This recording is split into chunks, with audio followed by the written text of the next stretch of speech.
Right now, there's nothing out there that suggests that what's going on now is anything other than just a normal garden variety pullback from an overbought condition.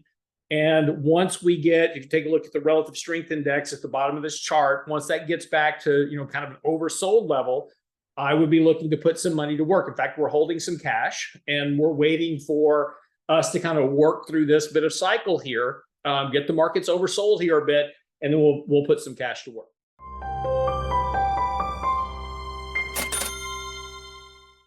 Welcome to Thoughtful Money. I'm Thoughtful Money founder and your host, Adam Taggart, here back at the end of the week for another weekly market recap, the first of the new year, with my perspicacious friend, portfolio manager, Lance Roberts of Real Investment Advice. Hey, Lance, how you doing, buddy? We've had apparently 2 weeks without me, and you've been in the thesaurus already, so. Absence makes the heart grow fonder, right? Isn't that what they say? Now, Lance, you being perspicacious, I know you know this, but just for the very few who may not, it means insightful and knowledgeable, right? And I think those are both words that describe you very well. So perspicacious just seemed to fit you to a T here. I just want to see you spell it. Pardon me? I just want to see you spell it. I'll take a hard pass on that one. Exactly. Anyways, so interesting start to the year here. Want to dig right into it with you real quick before we do, though. At the end of our last recap from 2 weeks ago, we realized we hadn't really flagged for folks an event that your organization has coming up in just a little over 2 weeks. Do you want to talk about that? Yeah, absolutely. So on the, one of the big events this year, obviously, and what's been in the headlines, of course, is the presidential election. We have, this year's the fourth year of a presidential cycle. We have a very potentially contentious election coming up in November for the presidency. And again, what does that all mean for markets, outcomes, investing? How should you prepare for that? So we went out and searched for a person that kind of really specializes in that type of analysis, and that's Greg Valliere, who used to be with Charles Schwab. Now he's with AGC Investment Group.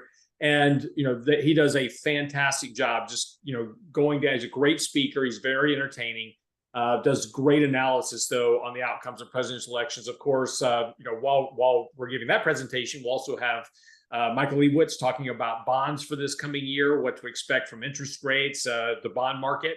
I'll be talking about markets, portfolio management, risk management, and you're going to be there. I'm not sure what you're talking about yet, but Adam will be there to give us a presentation, and then of course we'll have a live Q&A as well. So tickets are online. If you go to realinvestmentadvice.com, there's a banner at the top of the page. You can get your tickets now. They're $99. The price will go up here in the next week or so. I was supposed to raise the price at the end of the year, and I forgot. So if you sign up pretty quickly, you're going to get a cheaper price. But tickets right now are $99. Seating is very limited. We've rented a hotel kind of conference room at Hotel Sonesta in Houston, Texas. So we'd love for you to come. We cannot record this due to copyright issues with Greg. So it's a live event only. We'll obviously write about it after the fact. But if you want to come see all the presentations and hear everybody and ask questions and get fed, you'll have to come to the hotel in Houston to do that. It's January 27th, which is the Saturday towards the end of the month. Starts at 8 a.m. to noon. All right, awesome. And folks, if you're interested, I'll have a link in the description below so you can click there and learn more about the event and sign up if you want. Not always that procrastinators get rewarded, but when the host is forgetful, you get a window of opportunity there. I know, I was on the beach. I forgot all about it. So. All right, well, look, I'm glad you got some time off for the holidays. Hope they were good. Glad to hear that you were on the beach. I was basically on my back in my sick bed from this supposed COVID that I've had. Very nice to be on this side of it, gotta say. And I want to thank everybody for all the kind words of support and suggestions on protocols I should be taking. And even those folks telling me that COVID doesn't exist and it's totally made up, everybody was, contacting me with generosity in their hearts, wishing me well. And I really appreciate all that, folks. And I'm happy to say I'm back into the light here, which is nice. All right, well, look, let's get into the activity of the week so far, first week of the year. And markets kind of, took it on the chin. Just saw some stat. It was like the worst start for stocks in, 20 years or something like that. Now, Lance, you had been of late on this channel saying, hey, I think either we're going to have some correction in the market, going into the end of the year because things had risen so quickly, so fast, or that things just might grind sideways, for an excessively prolonged time and burn off the overbought readings that you've been flagging for us. Yep. Is this just the pullback? It just took a little bit longer than you thought, or are you seeing anything that makes you think that this is a more, notable start for the year given the action? No, really nothing shocking at all. Did you give me permission to share? And we'll catch up on our chart that we usually, kind of start the show with. Let's do it. Once. So yeah, I mean, this is really, yes, look, lots of really negative headlines out, Joe. So worst start to a year since 1995 or whatever. And of course, it conjures up all kinds of, things. But look, the markets went from extremely oversold in October. We had this huge decline in August, September, October, which we had talked about back in June and July. You and I were talking about, hey, we're set up here for a 5 to 10% correction. Markets are egregiously overbought, over optimistic. So expected correction. So we had that correction into October. Everybody got exceedingly bearish. And so you and I were talking this like, hey, we're going to get this year-end rally for a whole variety of reasons. One, extremely negative sentiment. That's a contrarian signal. You got a lot of corporate share buybacks. By the way, we had a record amount of corporate buybacks coming in to the markets over the last 2 months of the year. So we had this 15% rally from the kind of the October lows to the high of December. And about mid-December, you and I started talking about, hey, this market's really ahead of itself. We're going to get a correction. We're close to triggering a sell signal. And so as you can see, on this chart, we did trigger our MACD sell signal, and right on cue when that occurred, this market's pulled back a little bit. Right. So, I mean, all we've done is basically erase the Santa Claus rally. So now this is going to be another headline you're going to see. Oh, no, Santa Claus failed to visit Broad and Wall. Okay, so what's the Santa Claus rally? Technically, that's the last 5 days of December, the first 2 trading days of January. The first 2 trading days of January wiped out that last 5 days of December. So we had a negative return during the Santa Claus rally. So immediately, this is also getting headlines. Oh, that means you're going to have a bad year ahead. Hold on. We also have to talk about the first 5 days of January, right? So the first 5 days of January are the old Wall Street axiom. So goes the first 5 days of January. So goes the month. So goes the month. So goes the year. So this is what we call the trifecta, right? This is what the markets are all looking for, or analysts are all looking for. They're looking for a positive Santa Claus rally. That one failed. First 5 days of January. If we don't have a really strong rally, we're rallying a little bit on Friday, but we've got to have a pretty decent rally on Monday too. Monday's the last trading day of the 5 trading days of January. If we don't get back to a positive number for January, that's going to be the second part of the trifecta that fails. Then theoretically, January should end in the red. And if that occurs, now you start talking about, statistically speaking, you typically have a lower rate of return for the year when you have those three things line up. Now, having said all that, be careful with it because we're talking about statistics, right? The odds are, that when you have the negative trifecta, there's about a 60% chance of a negative return for the year. That means 40% chance that the market's higher. But then we start talking about the presidential election cycle. The 4th year of a presidential cycle is positive 78% of the time with a 10% average return. And we can just start going through all these statistics, right? In a year that follows a year where the market's up more than 20%. Last year, the market was up 24.2%. So in a year that follows a year that's up 20% or more, the market is up 100% of the time, more than 10 or 15%, or whatever the numbers are. But you'll see all these statistics out here trying to analyze and look back in history and do all these things about what the outcomes are going to be for the markets. Here's the simple truth of it. About 85% of the time, the market's higher, right? That's just, you have about 85% of the time, you have a bull market. About 15% of the time, you got a bear market. That's just the way markets work. Bear markets are generally, pretty vicious. They knock off 20-25% of your index, and then you're over it pretty quick. So the majority of the time, the markets are rallying. And that's really just what you kind of need to focus on. Right now, there's nothing out there that suggests that what's going on now is anything other than just a normal garden variety pullback from an overbought condition. And once we get, if you take a look at the relative strength index at the bottom of this chart, once that gets back to, kind of an oversold level, I would be looking to put some money to work. In fact, we're holding some cash and we're waiting for us to kind of work through this bit of cycle here, get the markets oversold here a bit, and then we'll put some cash to work. Okay, so this is sort of what you're saying. We're sort of right now in the period that's kind of like the Wall Street's version of Groundhog Day, right? Trying to see if he's going to see a shadow or not, right?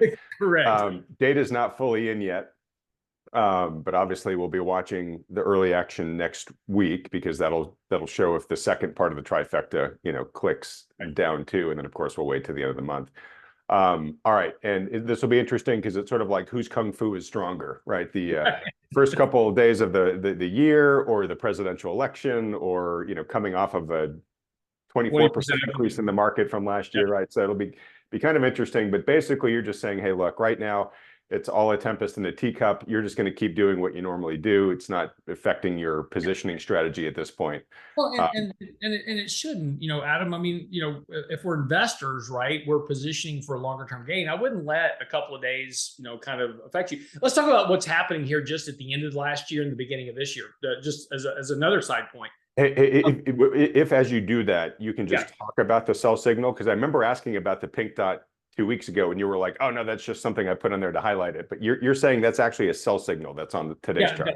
So that red circle at top, we have a confirmed sell signal now. So there's a couple of things that go behind our analysis that you can kind of see, back over here in June and July, the MACD was waffling back and forth.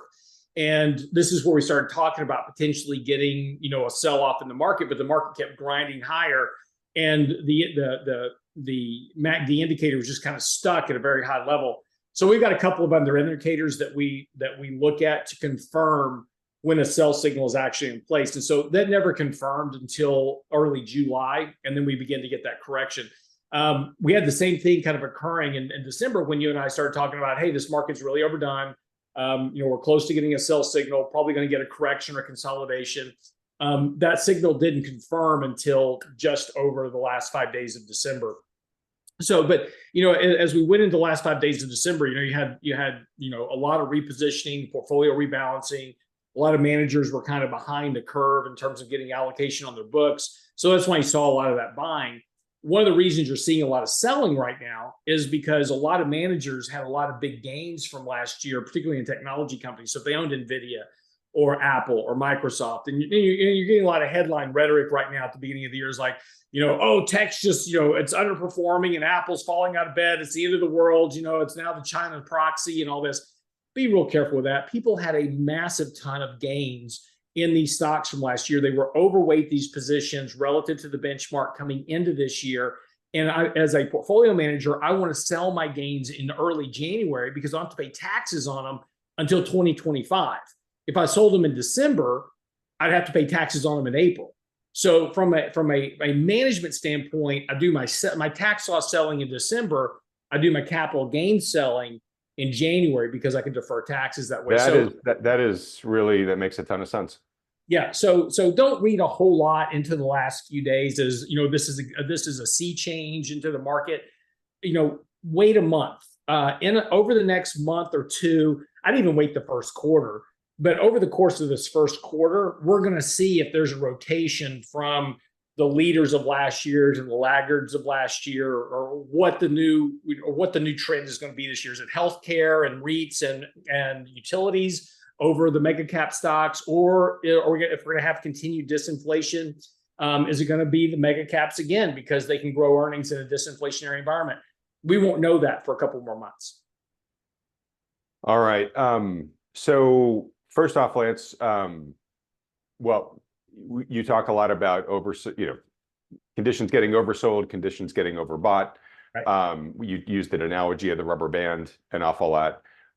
This is just sort of providing additional validation to that view of the markets, right? Where if we look here at the bottom, the RSI chart, well, really the MACD as well, they both got up to extremes. You were saying as they were getting to extremes, these are getting extremey, and we expect there to be a pullback for the cyclical reason of how markets go from one extreme to the other. And that is indeed what's playing out here. And we've seen this enough on enough of these weekly market recaps, Lance, to say, this is it's not a crystal ball, but it is a good probability indicator of when markets are going to reverse in the near term. And so this is just yet one more example of that happening.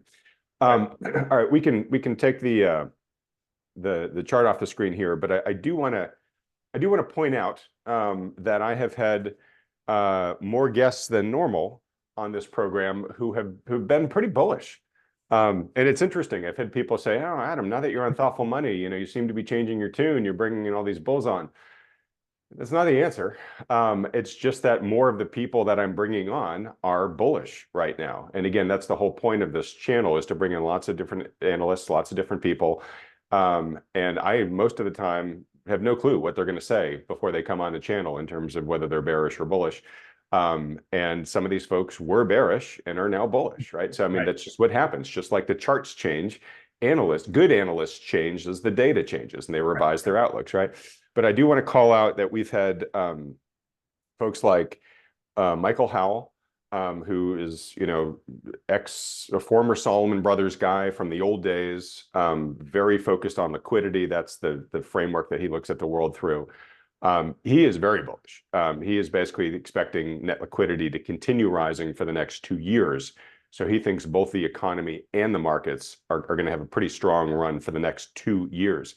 You've got guys like Darius Dale, who I think of as sort of a similar approach to you, Lance, where it's just very much, he's got his proprietary models. He lets the data do the talking. Yes, he does keep macro stuff in mind, but he really does his portfolio allocation largely based upon what his models are telling him. He has a much shorter term outlook. He basically feels like his model's headlights can illuminate like the next 3 months of the road. I know you even look at a shorter time frame, but he is very bullish. In fact, said about the most bullish he's ever been for the next 3 months here. I've also had Simon White on the program, analyst from Bloomberg, who basically said he sees right now markets continuing to go higher. His framework is that inflation is going to become a problem again later on this year, but he thinks markets are going to run until inflation reinserts itself here, right? So what's interesting is these people all kind of have different ways of looking at the world, but that's the camp that's become decidedly bullish. And I want to mention that somebody who I would say is bearish overall, which is Felix Zulauf, has said, when I had him on the program a month ago, he thought that the markets were going to run hard through Q1, run hard to the upside, and basically said the narrative is going to get really bullish. The economy is going to look stronger than people thought it was, and we're going to end Q1 on a high where everybody's going to finally believe we have achieved the immaculate no landing scenario. Then he expects the whole thing to basically kind of come apart later on this year. But what's interesting is, we are seeing more analysts, at least more analysts that come on this program, shifting to the bullish side of the story here. I want to flag that just to give you a chance to react to that in any way, because I know you, Lance, are constantly telling me, you get too many bears on the channel and I'm getting all these emails from your folks. But sentiment does seem to be crowding more onto the bullish side. And I wonder, and you can answer this, but I wonder if that worries you, right? Because you tend to get worried when the consensus view. Yeah, when you start pulling, really bearish people back into the bull camp, I'm going to really start getting worried, because that's normally about the time, that, contrarian investing works the best, right? When everybody finally capitulates and says, fine, I thought there was going to be a recession. I give up. There's not going to be a recession. I'm in the, we're going to grow at 5%. In fact, I've got an article I'm going to be posting out next week. I took a poll on Twitter, and it's a very interesting set of polls, because I did them one each day, right? So they weren't connected. But I asked, what's your view on real GDP? What's your view on inflation? What's your view on interest rates? And I gave ranges, for this coming year. And it's interesting because all the poll respondents, and I've got a good mix on my Twitter feed. Is I've got, probably if I took a poll and said, are you bullish or bearish? It's probably about 50-50, right? So, it's not overly bearish. It's not overly bullish. But it was interesting because there was no connection in the answers between what people thought inflation would be versus where they thought interest rates would be, where they thought economic growth would be. In other words, they thought economic growth is going to be weak, but you're going to have higher interest rates and stronger inflation, which those can't live together. So, it was very interesting to see the polls, because what it tells you is it's how people are being influenced by what they see in the media, right? They hear all this stuff about inflation and interest rates and all that negative commentary, and then they hear good news on the economy. So their views are skewed by what they're actually hearing in the financial media, but they're not tying them together into how things actually work in the real economy. So, but to your question specifically, yeah, there's nothing right now. I mean, take a look at the employment report on Friday. There was nothing bearish really about that employment report. You had a strong employment report, much stronger than expected. Again, a lot of it's seasonals, a lot of it's and it all apart. But just at the headline, the number was stronger than expected, and you would think that the markets would not like that, right? Because that means the Fed's going to have to keep higher for longer. This idea of 6 rate cuts by Wall Street next year is way overly optimistic. And that's what this whole rally's been on, is this whole idea that the Fed's going to cut rates 6 times. They're not going to cut rates 6 times if employment, remains at 3.5%. Yeah, I think we talked about this last time. The only way that I could see the Fed cutting rates 6 times in 2024 is in panic. And that's just not going to be a good environment for markets, I don't think. Exactly. Look, that's the one big risk, for this year is look, I don't think you're going to have another 20% year in the markets. Look, anything's possible. We do have a tremendous amount of liquidity coming into the markets. There's nothing that really says we're going to have a recession right now.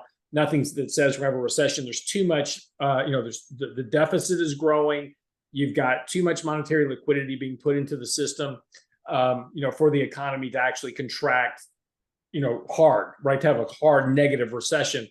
But, there's certainly this risk to the market that there is a disconnect between Wall Street's expectations of 6 cuts and the Fed saying 3.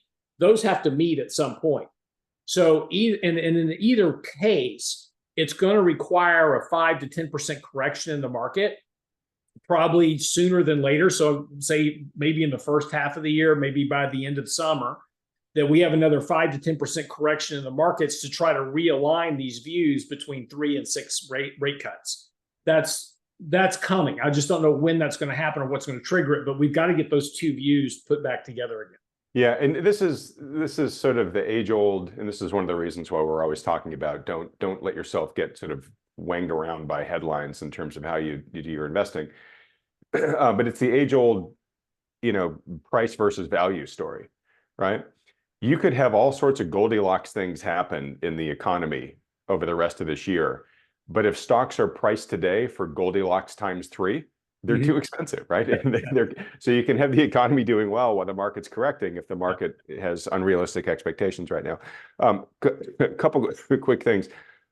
One, just to give a little commercial, tomorrow's video, the video that's releasing tomorrow, Sunday, is with Stephanie Pomboy, perennial fan favorite amongst the Thoughtful Money crowd for very good reason. So folks, we finally got Stephanie to come back. It was a great discussion, just letting you know.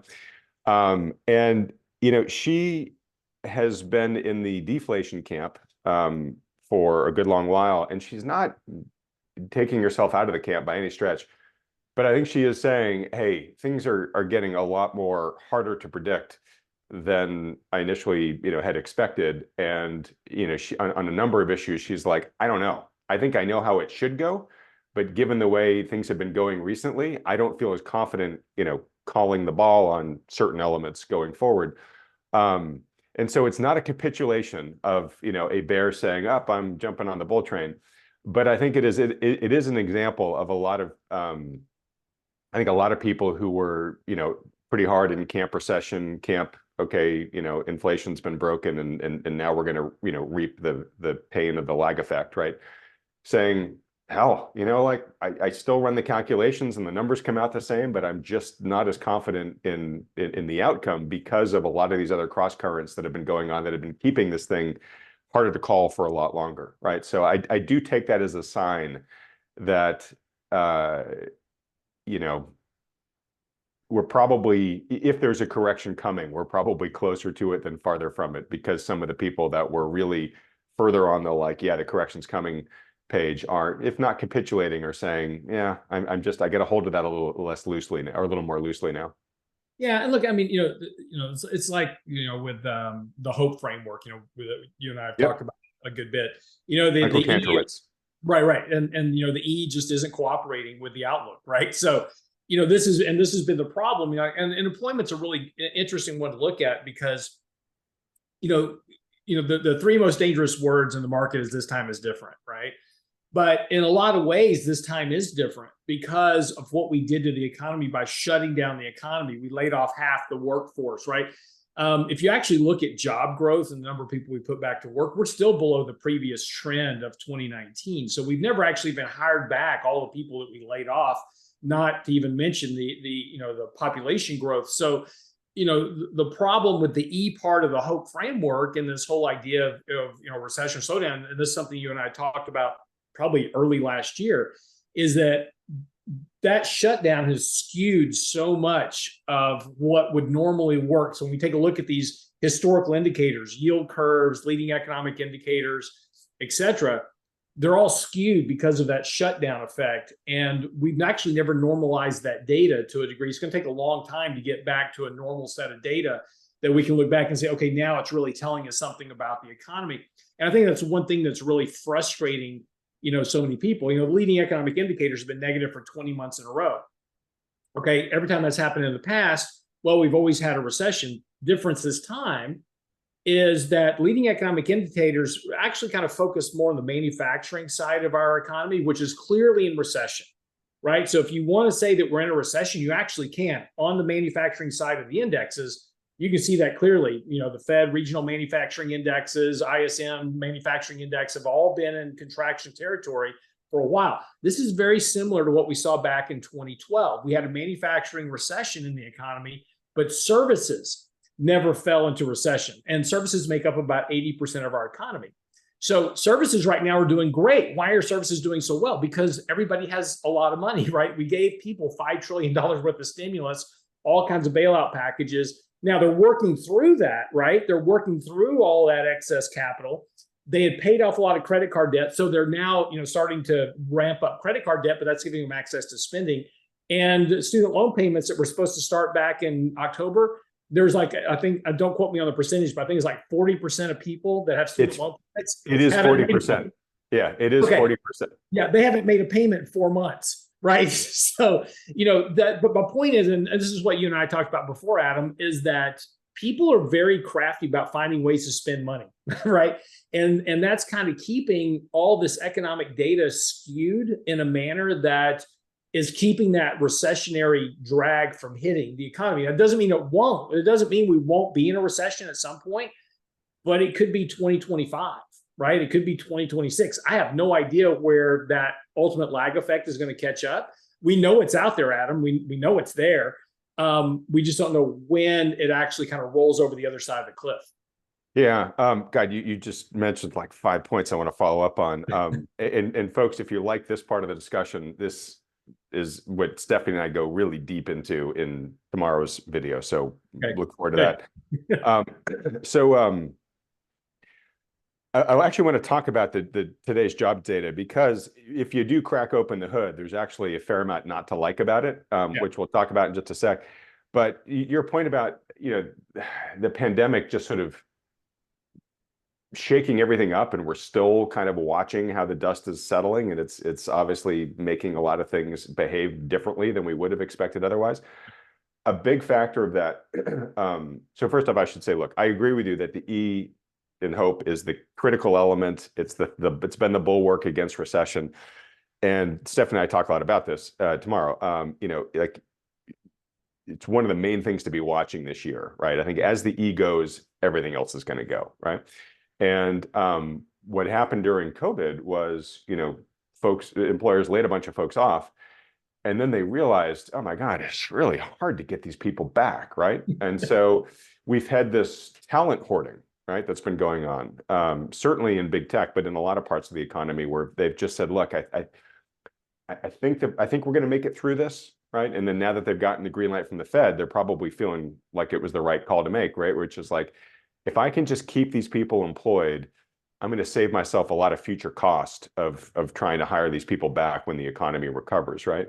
So I think employers have held more tightly to labor this cycle than they have, even as, you know, things were potentially getting pinched, even though profit margins are still pretty much at record highs, right?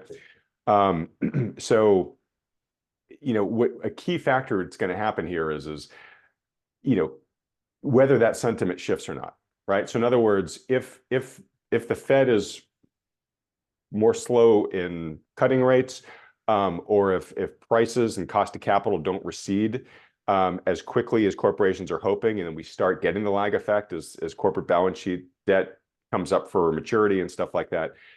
If corporations get to the point where they're like, you know what, I've held on to these people as long as I can, but now conditions are such where I need to start, you know, reducing my labor cost line so that I can keep my profit margins, or at least not get them squeezed as much as they're getting squeezed right now. That will be the key thing to watch, I think. No, absolutely. Look, at the end of the day, it comes down to earnings and profitability, right? So, you know, for companies that have to meet Wall Street expectations, and look, earnings expectations for 2024 are very crazy high. Yeah, yeah, right. crazy Like 11% or something like that. Yeah, yeah, and maybe they'll get there, but you know, look, you just had a record amount, and I'm not talking about a small record. It was a huge jump in corporate buybacks, and that's how companies reduce that, you know, per share part of the equation. When I'm looking at earnings per share, if I can reduce the shares outstanding by doing buybacks, then I can increase the E part, right? So, you know, we're seeing a lot of that, and that's and this year, as we look forward, and again, if you don't understand how share buybacks have impacted the market from 2010 through 2021-ish, right, was when we did the calculation. I haven't done it since, but it's going to be roughly the same. Corporate buybacks made up 40% of the net gains of the market over that time frame. They made almost 100% of the net purchases. So in other words, instead of the market being at 4,500 or 4,800 at the peak of the market in January of 22, it had been more like 2,700. So that's been the contribution of these share buybacks, of corporation buying shares, pushing prices of stocks higher. That doesn't benefit you, right? Other than if you own some shares of Apple, your Apple price has gone up, so that's been good. But all that capital that was used to buy back those shares, that was money that could have been used to, you know, expand their business, create new, yeah, you know, whatever it is. Apple hasn't grown revenue in 5 years, 6 years now, right? So they've spent all this money buying back shares to make their earnings per share look better, but they're not increasing or growing their business. That's a problem.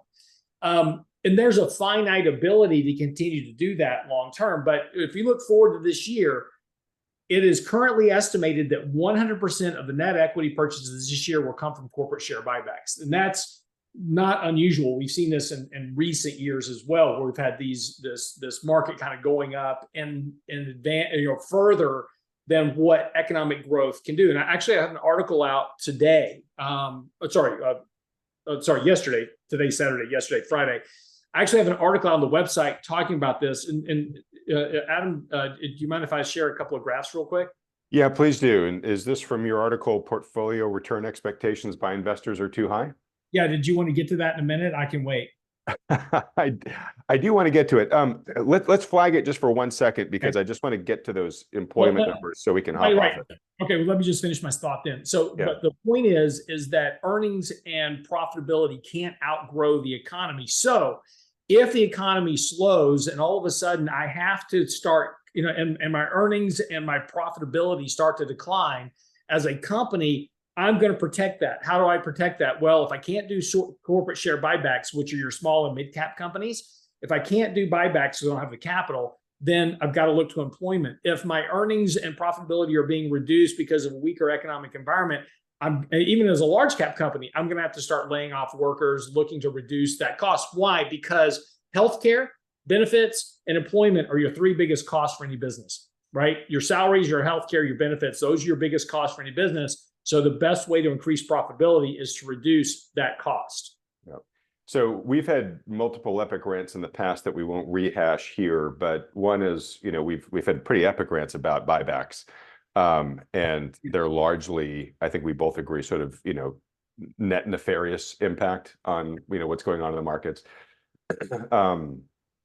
And also we've also railed about how what you're talking there about the key costs for companies, right? Those are the human costs, right? We have increasingly made it so expensive to employ humans, particularly humans living in our country, that we have given just phenomenal, what I would call malincentives to businesses to find ways to replace humans with, cheaper humans in other countries, automation, software. Now AI obviously is a big threat in this space.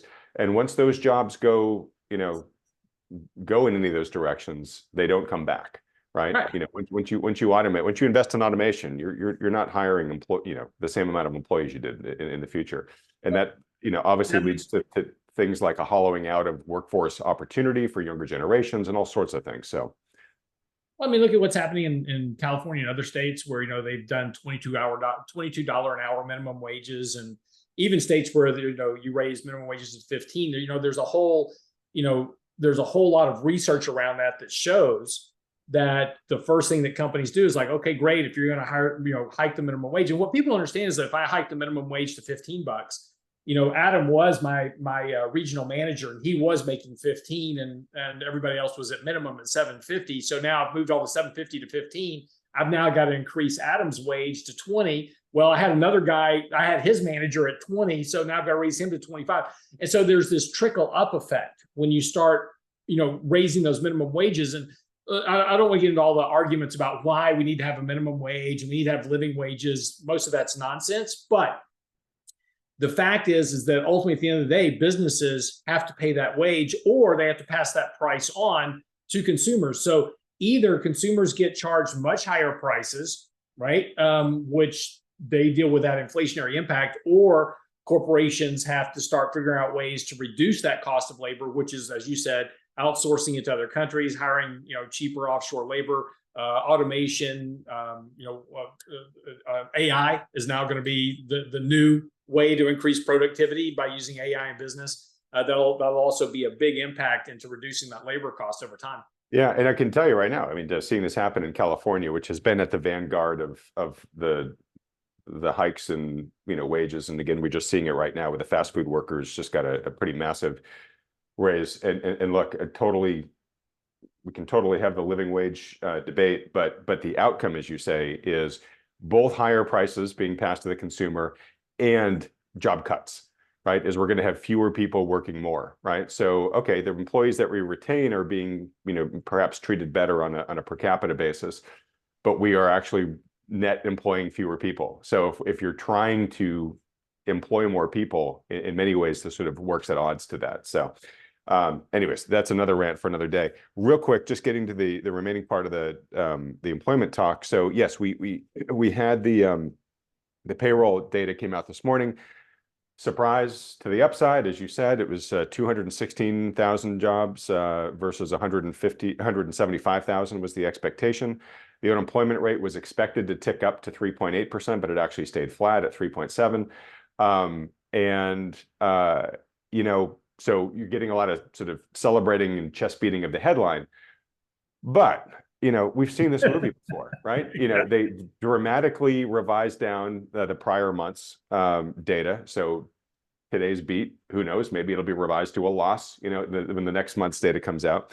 But if you look under the hood, 676,000 people left the labor force, right? And by the way, I'm taking these bullet points from a tweet that Charles Payne sent out from Fox Business. So you go on his channel, and I want to make a comment about him in just a second.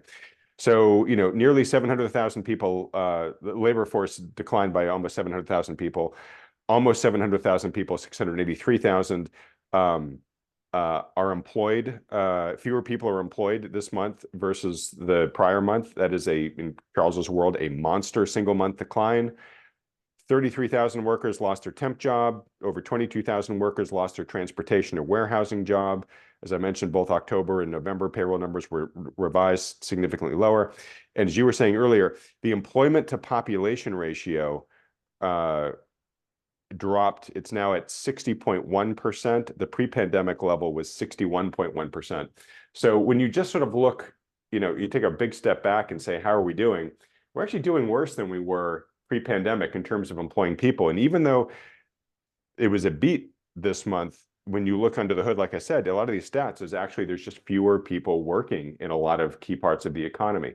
And again, odds are not bad that today's beat might turn into a really unimpressive number when it too gets revised, right? So, when you look at the quits data, right, that's been declining pretty substantially, right? And there've been some relatively recent articles that are basically saying, look, the Great Resignation's over, right? The pendulum, the power pendulum is shifting back to employers. And you've heard me joke about this many times on the channel that when the Great Resignation started, I declared, pretty sure this movement's going to morph into the great "please may I have my job back, sir," right movement. And I think we're there. We are seeing the pendulum move now into that direction. So, Well, so all I'm saying here is that bulwark, that key, rampart against recession, is showing some signs of stress here. Where it goes from here, who knows? We're going to be tracking it every time new data comes out in this channel, but it is looking more under siege at the start of this year than it has, I think, on previous years of late. It is. And look, and look, the one thing that I track, and I don't see anybody else really track this, but this is the most important labor indicator for me, because in order to have benefits, right? So if I want healthcare benefits, if I want, paid time off, if I want parental leave, if I want all these things, right? I don't get that as a part-time employee, right? So the one thing that I look at is full-time employment, because full-time employment as a percentage of the population, I've got to have a full-time job really in order to support my family. If I've got a full-time job somewhere, I've got benefits, I've got probably a decent salary, whatever it is, and I'm able to support my family of 2 or 3 or 4, 15, whatever. But if you take a look at full-time employment as a percentage of the population, we never got back to where we were pre-pandemic. Mm-hmm. And in fact, we peaked just below that level about 6 months ago and have now turned low. We've been turning lower on full-time employment. So full-time employment as a percentage of the labor force is already in a decline. And normally that's what you see prior to a recession. Now it's very early, but all the points you just made about the labor force makeup is you can really see that much more clearly when you take a look at full-time employment as a percentage of the population, which again, I've got to have a full-time job to support a family, and that in turn supports the economy. A bunch of part-time labor doesn't do that. Yeah, and I haven't looked at the full-time stats recently enough to have them right at the tip of my tongue, but I know that kind of getting near the end of 2023, I remember seeing the data that suggested that there was almost no full-time job growth in 2023, that all job growth that had happened was part-time. Yeah, and you're seeing wage growth has turned lower. That's why your quits rate is turning lower as well, because those have a very high correlation to each other. Right. It makes sense, right? If the reason we had the Great Resignation is people were going, hey, you don't want to pay me an extra $1 an hour, I'm going to quit and go over here and get a job for an extra $1 an hour. All of a sudden, it's that opportunity is no longer available. So wages are declining everywhere. Everybody's like, well, I may be able to quit my job, but I don't know if I can get a better paying job, right? I may just make a lateral move here. So that's why but again, you're seeing all these things kind of line up that says we've probably reached the peak of this cycle of employment growth. And now it's really going to come down to just how well the economy can hang in, over the course of the next, 6, 8, 12 months. Now, look, again, we've got a tremendous, we've got deficit spending is surging. We've got the biggest increase in deficit spending since the pandemic. The CHIPS Act, the Inflation Reduction Act, all that money that was in those acts is just now really getting into the economy. We're now building these plants in North Carolina and all this other stuff. So this is going to help support economic growth longer than expected. It's going to support employment growth longer than expected. But that money does eventually run out. The question is now, and this is part of the article I wrote on Friday, it's not what's happening now, it's what are you going to do for me next? And that's going to be really the big question. Yeah. Well, and now that we're in an election year, it is going to be interesting to see, is there enough stuff they can do next to keep the party going long enough to the to the election itself in November. A couple other quick stats here. Just realized I'd written down two on the employment side of things. So Nick Timros, the kind of the mouthpiece of the Fed, right? Yeah. He just put this out on Twitter, which I thought was interesting because it's a fairly negative observation. He said the latest revisions to payroll data show the U.S. economy added just 44,000 private sector jobs in October. The 3-month average for private sector hiring was 115,000 in December, matching the lowest level since the economy reopened in 2020. Right. So again, just showing that things are weakening, right? In at least in the private labor force. Now, it was interesting, and I can't remember who put this out there, is that government added an average of 56,000 jobs per month in 2023, more than double the average monthly gain of 23,000 in 2022. So to your point about, look, the government, the fiscal side is doing everything it can to help out here. Like, yeah, jobs are getting lost in lots of other parts of the economy. But the government's out there trying to say, look, you want a job? Here you go. Just trying to keep the party going. And maybe that's something we should seriously look at in terms of, doing government reform is, all these people we hire to come work for the government. So. Yeah. Well, maybe we dig into that in the future, kind of the general topic of just like, really, let's dig into that deficit spending and see what are we creating for ourselves here? Is this creating net productive investment that we're going to benefit from for a long time? Or is this just a lot of spending just to window dress, right?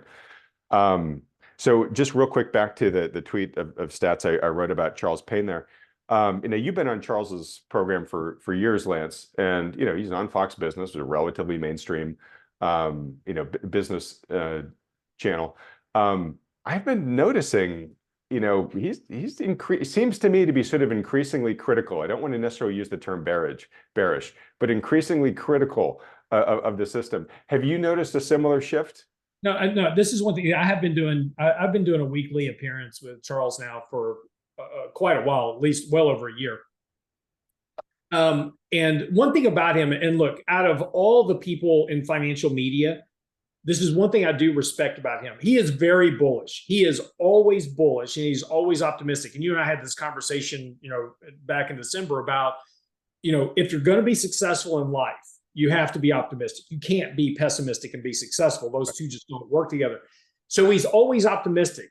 However, he is also open to understanding the critical issues that go on and that there are problems, and he's willing to recognize those and say, hey, although I'm bullish on the markets long term, I understand there are risks that can certainly impact markets near term. And that's one thing I really do respect about him. That's why I don't mind doing a show, because I can go on his show and be critical about a point and, not be afraid to get, just, kind of shoved off stage, like, oh, get this guy off, he's bearish. Yeah. You can be bearish as long as you can be bearish with a good reason. He will acknowledge the point. He may not agree with you, and that's, we can always have good debates, but he's very open to that. So yeah, he has been a little bit more critical of some of the data as of late, because again, below the surface there's problems.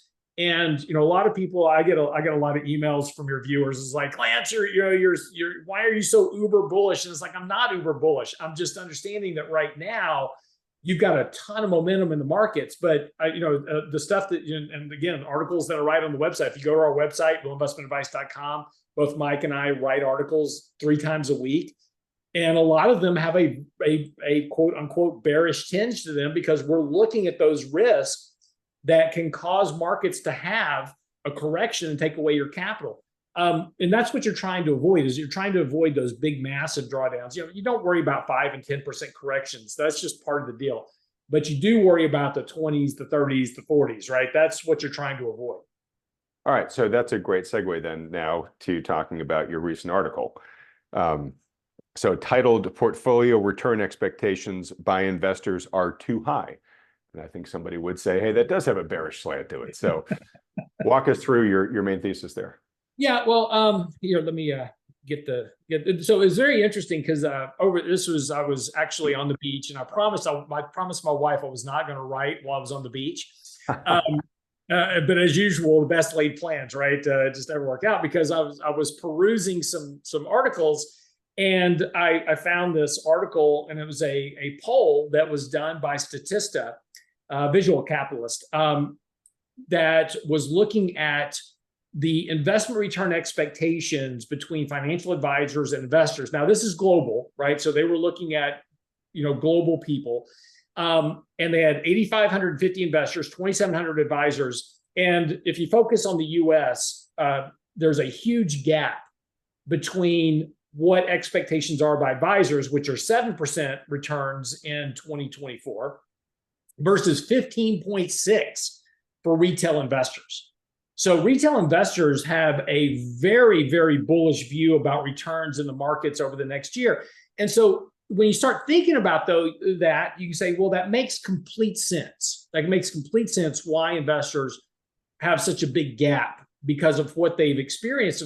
Just came off a 24% return year last year. So why is 15 so overly optimistic?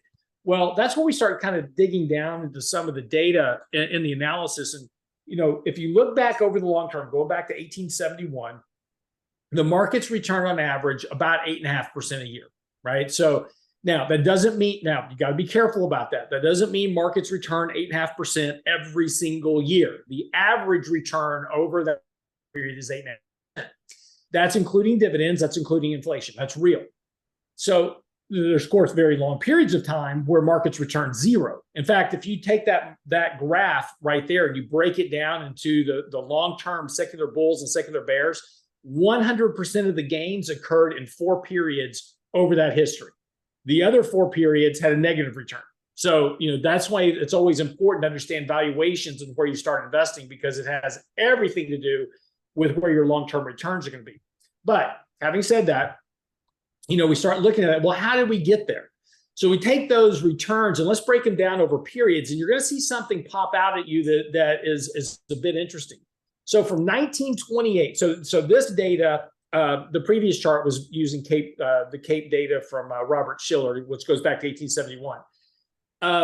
If we go to Yale University, they produce total return analysis for stocks, bonds, and cash since 1928.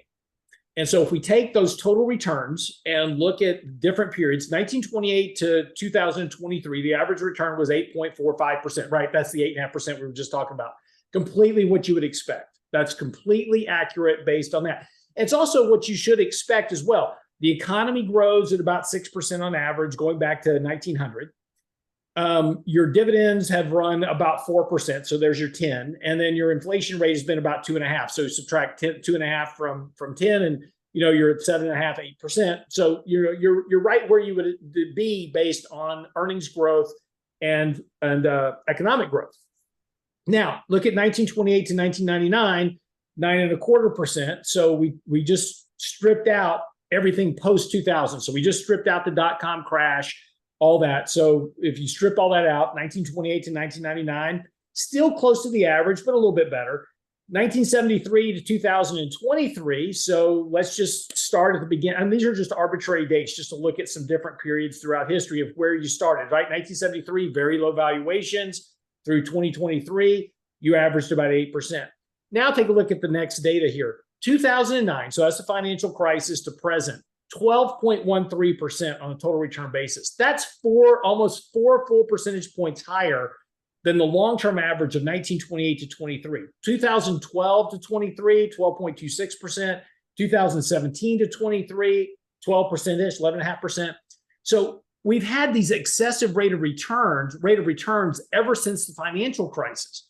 And because of that, it's not surprising that investors have now gotten trained to expect these much higher rates of return than what the economy can actually generate over a long-term time frame, right? And so this is this just a classic case of recency bias, where this is what we're used to, right? Yes, it's what we're used to. But now you have to ask the question: well, how did we get these rates of return, right? So if the economy is only growing at 2%, inflation is 2%, then your stock market return should be somewhere around 2% plus dividends, right? So say 4%. It shouldn't be 12, because that doesn't, the economy can only generate so much in earnings, and that's the economic activity. That's you and me going out, we're going to the movies, we're going to the grocery store, we're doing those type of things. That's economic activity. And that's where revenues and sales come from. So how did we get to 12? Well, there's two things, and this is what I was just talking about.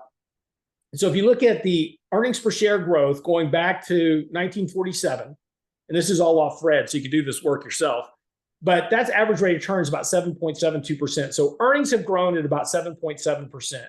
Year-over-year S&P growth has been about 9% over that time frame. This is including all the post-2008 financial crisis, boost as well, the 24.12% last year also.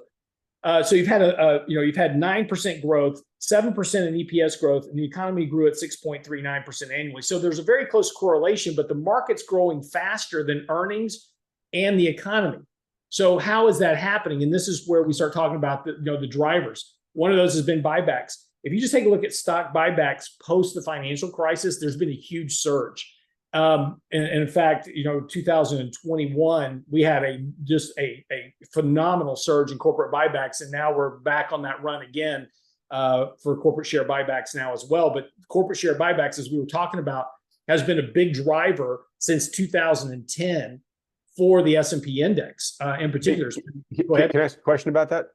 Just head back for one sec. So totally get starting at 2000, what happened at 2010, right? QE and all the, we haven't got there yet.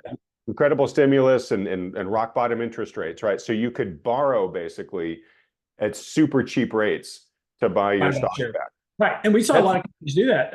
Apple issued $5 billion in bonds to buy back shares. Yeah, which makes total sense. Like I get, you're a CFO, right? You can retire more expensive stock with super cheap debt. Go for it, right? We're not in that environment right now, though. So what is funding the buybacks that have been happening recently, given that the cost of capital is so much higher now? You have to look at the balance sheet of, say, Apple, which has like $130 billion in cash. I mean, all right. So is that primarily driven by the guys with fat balance sheets and they just have cash sitting there? Okay. Yeah. Most of your buybacks, I mean, when you hear these companies announce buybacks, you don't hear Stanley Black & Decker, which is a mid-cap company. They don't come out and go, oh, we're going to do $20 billion in buybacks this year. They just don't have that much capital. But you hear companies like Apple or Microsoft, yeah, we're going to increase our buybacks this year by another $10 billion because they just got a shit ton of, they got just a ton of cash on their balance sheets, and they refinance most of their debt at zero. So they have very low interest rate costs on their books, and they don't have any refinancing risk here in the near term. So they can use that cash to buy back shares to prop their EPS. Okay. So it's just basically fat treasuries that they're just taking cash out of. Okay. But now we also have to look at the other big driver here, which has been the amount of money that we've spent on corporate government intervention. So if you take a look at everything starting in 2008, we did the infrastructure, $800 billion infrastructure deal in 2008. And then we did HAMP, HARP, TARP, cash for clunkers, cash for appliances, quantitative easing part 1, part 2, part 3, Operation Twist, quantitative easing part 4.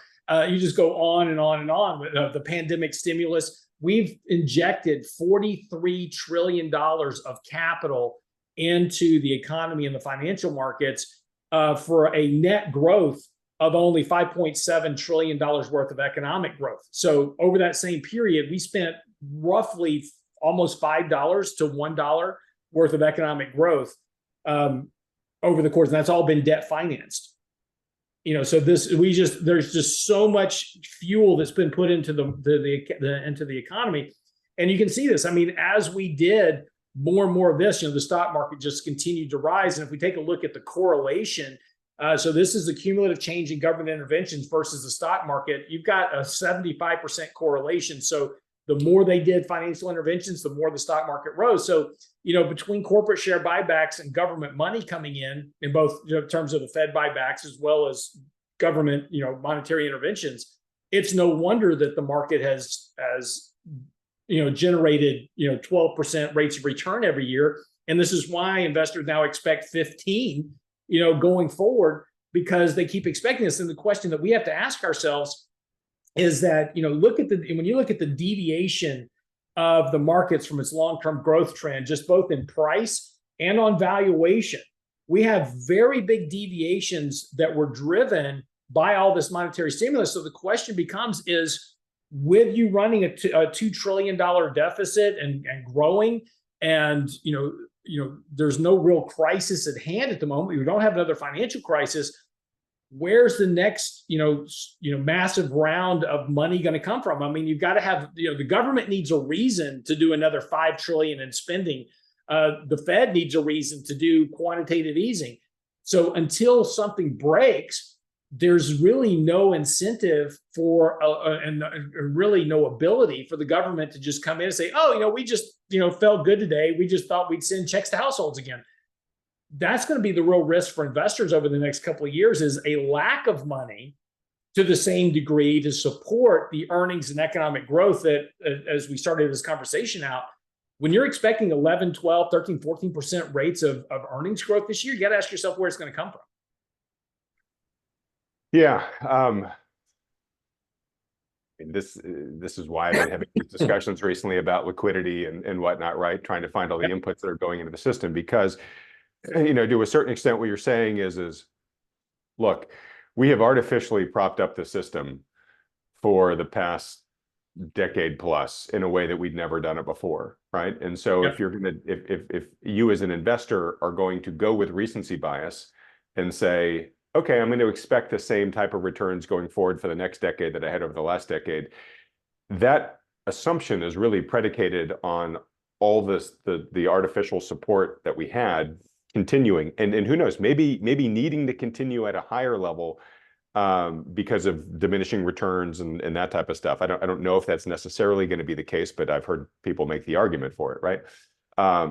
So yeah, I think that is the key question you've got to ask yourself if you are saying, look, I want a portfolio that returns double-digit returns annually for the next 10 years. Yeah, and again, markets just don't do that to start with, and but expectation, and again, I get lots of emails from who's like, if I can just make 15% a year on my money, I'll be good. It's like, well, so will I. Well, yeah, hey, if you know that, Lance, tell me, because I'm signing up for it. Yeah, and it's just there's and we turn away a tremendous amount of people just on the basis that their expectations are not real, and there's just a big mismatch between what a portfolio can actually generate versus what actually happens, and versus expectations. And with expectations so skewed, the risk is that investors are going to take way too much risk, and they're going to pay a heavy penalty that's going to ruin them financially when things start to revert back to just normal. And again, I'm not saying that markets are going to have a big major crash. All I'm saying is if returns go from 12% on average back to 8%, people are going to feel very disappointed. It's like, man, this market sucks. I'm only generating 6% a year. This is terrible. No, that's what the market should generate. But because you're so used to these outsized rates of return, you're going to take on way too much risk. And ultimately, you're going to wind up getting yourself in a real problem down the road. Yeah, and I want to revisit a comment you've made in the past, which is you shouldn't look to the stock market to make you rich. Right. You should look to the stock market as a way to keep the value of your wealth on pace with inflation. Right. Now, maybe over time, over long enough times, you can put enough of the magic of compounding to you that you might even be able to grow your wealth in real terms, over a long period of time. But that shouldn't be necessarily the main requirement of it, right? And obviously, the less heavy lifting you need the market to do, the easier it's going to be to hit your financial returns, right? And so what I mean by that is, if you want to grow your wealth by 15% a year, there are better, more time-proven ways to do that. You and I have talked about how, you can do that in business, right? By starting a business. And yes, there's risk in entrepreneurship, and I don't want to discount any of that type of stuff, right? But if you are taking calculated bets in the areas in which you have developed professional skills and will have the ability to improve your professional skills over time, you can actually increase the odds of your success. And as I know we've talked many times on this channel, but feel free to reiterate it here, I imagine the bigger accounts that come to you, right? The people that say, hey, Lance, I've got, a bunch of money and I want you to help manage it for me. Most of those people got their bunch of money through a business, right? 100%. Yeah. It's either there's a few that are inheritances, right? My dad died, left me a big load of money. Those are very rare, right? The vast majority of people that come to us that have a large chunk of money, and I'm talking about, say, in excess of $4 million, right? All came from they're a business owner. They sold a business. They had some transaction that occurred. There's a lot of people. I don't want to discount the value of working for a company. We have a lot of clients that have $2-3 million saved up because they've worked for ExxonMobil for 35 years, and they were investing in ExxonMobil stock in 1970, and they were contributing to their pension that they had. And it was getting matched, and all that stuff.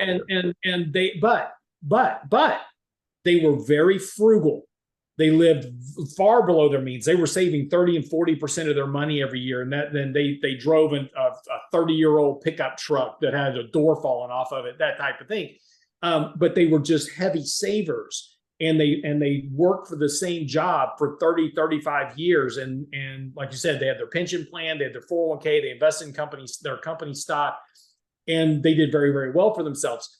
That's another decent chunk of people. But by and large, the wealth has always been generated by people who go out, they start a business, and then they have a transactional event on that business at some point. Right.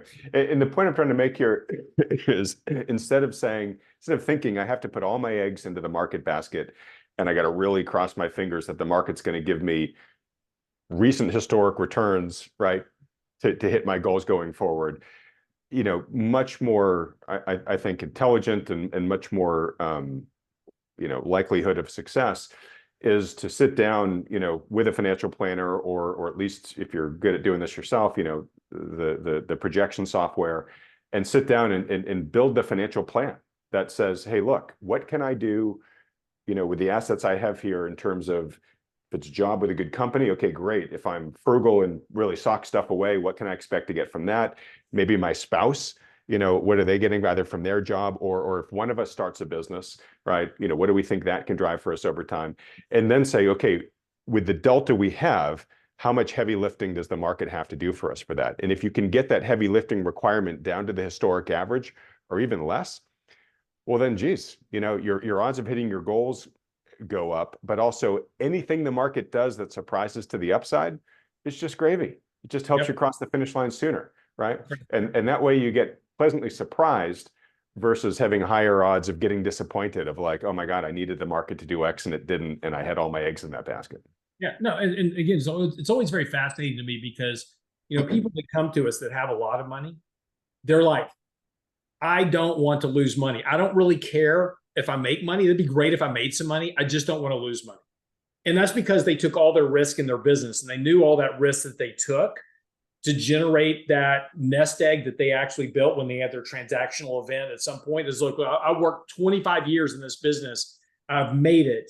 Don't lose it, right? That's their whole focus. Versus the other group of people that you take a look at those that spend too much, don't save enough, don't have good budgetary controls at home.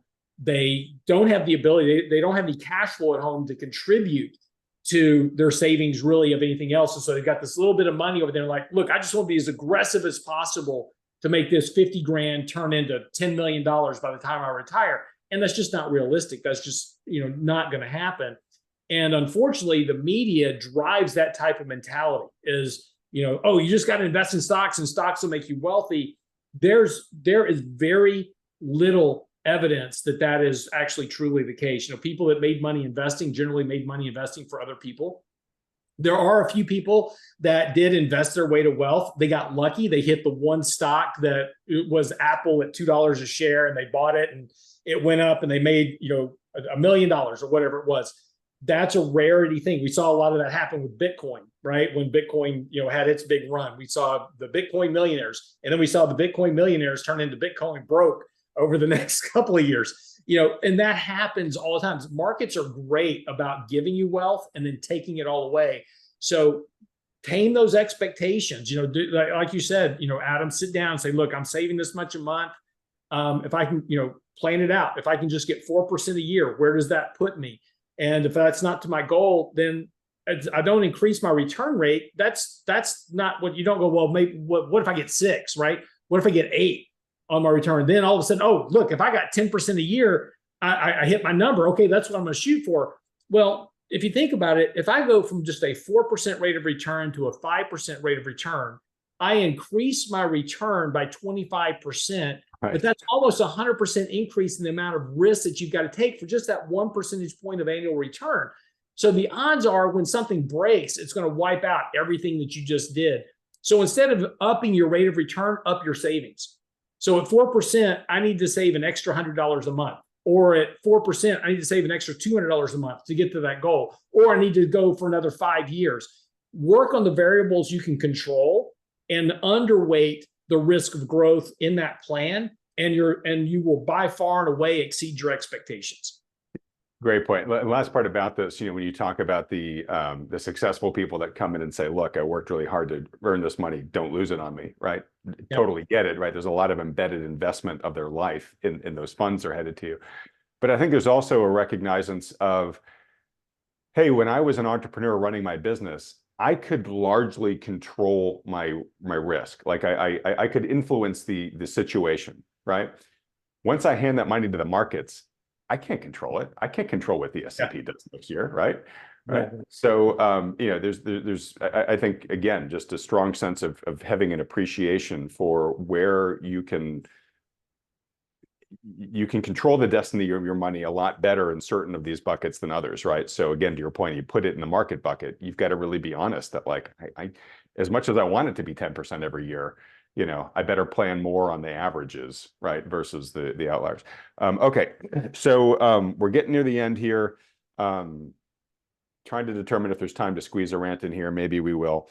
Before we get to that, though, we had a couple of rants from last year we never got to. I know, and they're here. Okay. But before we get there, just to make sure I scratch the itch for folks, 2 things. One, just very quickly, I want to get your update on bonds. Let me just give you two different people's perceptions. I would say bonds are one of those topics right now where the folks I talk to are kind of all over the map. We got some folks that are super bullish, some folks that are super bearish. 2 recent people I talked to, one was Alf Peccatiello, who is a bond analyst. He thinks this year is going to be a really big year for bonds. And if you want to find out why, folks, you can go watch that interview with Alf. I then interviewed Kevin Muir from the Macro Tourist, which, Lance, I don't know if he's on your radar much. He's a great guy. I'm so glad to have added him into the faculty of folks that come on the channel now. But Kevin, he thinks that bonds will probably do pretty well this year. He's not like a raging bond bull, but the reason why he is more positive on them is because of how overvalued stocks became in 2023. When you look at the equity risk premium versus bonds, he's just saying that a lot of portfolio managers are going to say, you know what, now that inflation's coming down, and with one of the things Alf talked about was as inflation gets above a certain level, the inverse correlation between stocks and bonds go away. So now that they become much more positively correlated. So now that inflation's coming down, it sounds like you disagree with that. But he says his thesis is now that they're coming down, you have a lot of capital managers who are like, oh, hey, bonds can actually be the ballast in the portfolio that I need them to be now. But anyways, for that and similar reasons, Kevin is thinking that, hey, bonds are just going to provide a better risk-adjusted return going forward, and therefore it's just going to start siphoning capital from stocks. So key punchline is what are you guys thinking? Is your investment thesis changed at all for this year, and react to any of those 2 other speakers I just mentioned? I'll keep my mouth shut on the other 2, but the bottom line is that no, our thesis hasn't changed at all. As I said back in December, expect interest rates to go back up here near term. They got that big fall we had in interest rates. Bonds got extremely overbought along with stocks. Correlations between stocks and bonds have been very correlated since the turn of the century, by the way. The non-correlation of stocks and bonds occurred before the Fed became active prior to Alan Greenspan. We've done the analysis on that before. But so the correlation of stocks and bonds is still there. And bonds as a function are a function of interest rates and a function of economic growth and inflation. So if you believe that economic growth is going to slow down, and you believe that, and this is what I was saying about the poll, the poll that I took on Twitter from people, there's a disconnect between, their views on the economy, the markets, and everything else. And there can't be. They're all interrelated. They're all connected. So if you're expecting economic growth to slow down, if you're expecting inflation to head towards 2% as the Fed is, then interest rates are going to track that as well. And look, right now, economic growth is, here, do the math, right? Economic growth in the third quarter was 4.9%. In the fourth quarter, we're probably going to tick off somewhere close to 3%. So just kind of run that down. Just say that's roughly about 4% spread between the two. And that's where interest rates are. So, inflation's at 3%, 3.3%, 3.2%. So interest rates are a little bit overvalued right now based on where inflation and economic growth is. That's going to continue to realign itself this year. So no, the bond thesis, still holds up. I told you back in, November where it was, I trimmed off a little bit of our bond portfolio, but, I'm just waiting to put that. I've been waiting for rates to come back up here. That's been happening over the last week or so with this correction in the markets. Bonds are correcting. So we'll add that back on, that money back into the bond portfolio here in the next, 2-3 weeks where we get the opportunity. But it's very simple math. What level of tenure makes you interested in doing that? Probably, again, I get this question a lot, like, what's the number? There's no number. It's just when the technicals get to oversold, and interest rates could just kind of be flatline for a period of a month at 4% and get us to those oversold conditions and make that a great buying opportunity, or they could go to 4.5% very quickly and make that a great buying opportunity. So, trying to pick some number and say that's the target, that's where everybody goes. This is why investors consistently do poorly in the markets. They go, well, if the stock market gets to this number, I'm going to buy it. Never buy a specific house in a neighborhood. Buy the neighborhood, right? If I get into the front entrance of the neighborhood, I'm going to start buying, right? Because that's where you're just trying to get to the neighborhood. You're not trying to get to the specific address. And what happens with investors, say, well, if interest rates get to 4.5%, I'll buy it, or 4.25%, whatever it is. Interest rates never get there and they never buy, right? Because it never got to that number. If you get to the neighborhood, you buy a little bit. You get further into the neighborhood, you buy a little bit more. If you get to the specific house, you buy a lot, right? But that's just how you manage that portfolio. So again, I don't know what that specific yield is, but we'll know in the next 2-3 You'll look at it in the weeks. context of the technicals. Yes. When we get to the neighborhood, I'll tell you, and then we bought some more bonds. All right, great. And then your trades. Have you made any trades since the start of the year? Yeah. Since the start of the year. Or 2 years, 2 weeks, because it's been 2 weeks. 2 weeks. We added, right towards the end of the year, oil prices kind of bottomed and started looking a little bit better on a technical basis. So we added a company. We already owned ExxonMobil in our portfolio. So we added a little bit of Diamondback drilling to our portfolio, symbols FANG, FANG. And that's done very well so far. And we like that kind of space. It's got a good dividend yield. And we think energy will continue to do well here over the next few months anyway. Especially if we start seeing some more rotation in the markets as well. Energy should continue to do okay in that space. We also just added a starter position in Eli Lilly and in United Healthcare. We had sold a big chunk of our healthcare last year for tax loss selling. So we're starting to rebuild our healthcare sector a little bit. So we added, like I said, we started a position in Eli Lilly. Of course, they're the big participants in the GLP drugs for weight loss.